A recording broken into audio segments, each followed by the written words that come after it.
What's going on, guys? It's your boy JFT coming at you with a video. Today, we're doing the direct results video after the UFC 239. So in this video, we're not actually going to show highlights or anything like that. So if you're looking for that, just click off the video now. But we're just going to go over what happened on the card. If you haven't figured it out already and you want to know right away, that's what we're going to do. And we're going to start with the Fight Pass prelims. So we're going to start with the ESPN prelims, and it starts with probably one of the fighters that's going to get the most of the content covered from this channel and career retrospectives and such like that. Yadong Song picks up a win against Alejandro Perez as the underdog in the fight at 15-4.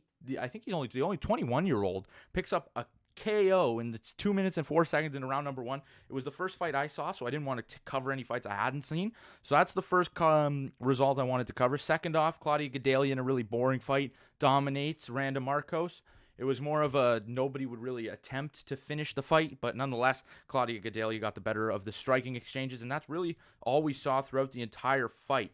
Next up on the card, we saw Marlon Vera take on Nohelin Hernandez. Now, I actually didn't watch this fight from what I know. From what my friend said, we were out for this fight, so I didn't really get to see it. But from what I know, it was a pretty boring fight until the finish, and Marlon Vera was able to RNC Nohelin Hernandez 325 of round number two. So then we get back to see the main event of the prelims.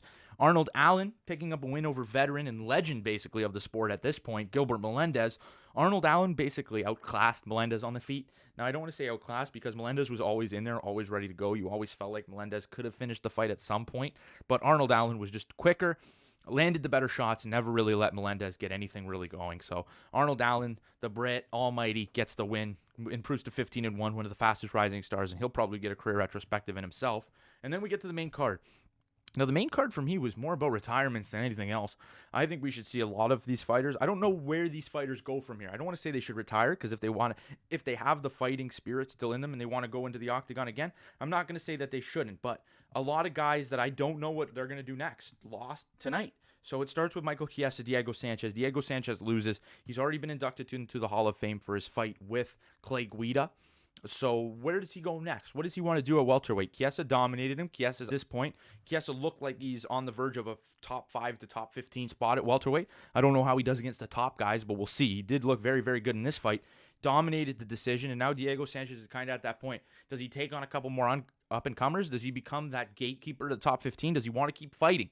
That's the question for Thiago Santos. If I would like to see it, if he retired at this point, I'd be happy. He's had a legendary career. He's a savage, the nightmare. He's put on great moments in the UFC. He's had some even great pre-hype fights, pre-hype interviews. Even in just this fight, there were some awesome moments from Thiago Santos, but he ends up taking the loss in this one. Then we get Luke Rockhold being KO'd. What does Luke Rockhold do next? This guy was talking about getting a Jon Jones fight if he beat Jon. Does he think that if he wins another fight at light heavyweight, he's going to get the Jon fight?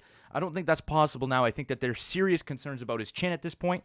Jon is seriously underrated, so I don't take this loss from Luke that down-putting because of the fact that he's moving up a weight class and taking on one of the top strikers in that division.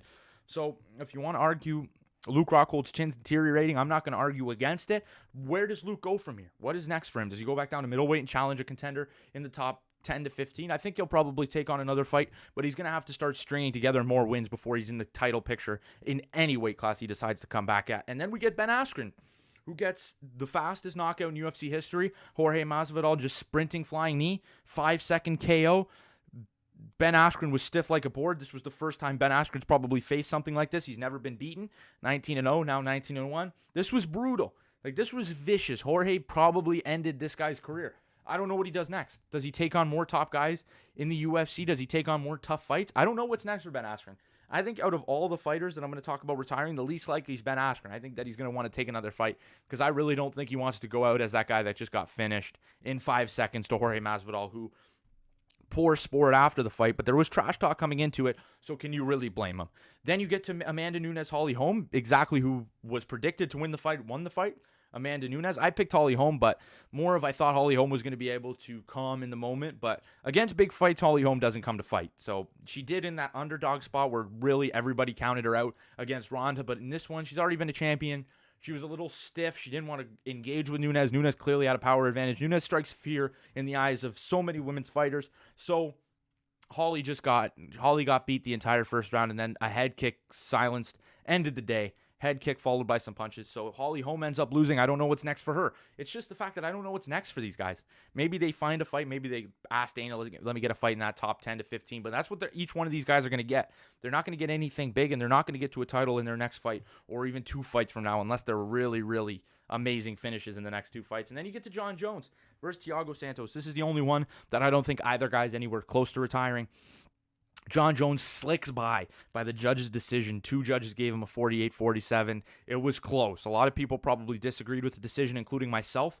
Round by round scoring, I had Thiago Santos winning the fight. I can't really remember what I gave round by round, but on Twitter I went round by round, scoring them like immediately after the round if I was a judge. I had Santos winning, but I could see how Jon Jones won. He injured Santos' leg early, so there's the result for that one. If you guys enjoyed this video, just a basic results video, we'll probably do a more in-depth dive into this fight about looking at the guy's past fights and how it came out to show in this fight, but we'll probably do that tomorrow. We don't have enough time tonight. I just want to get this out to you guys if you guys don't know what happened. So if you enjoyed the video and you like these types of results videos coming out real quick, make sure you smash that like button, and I hope you all enjoyed today, but thank you so much for watching, and peace out.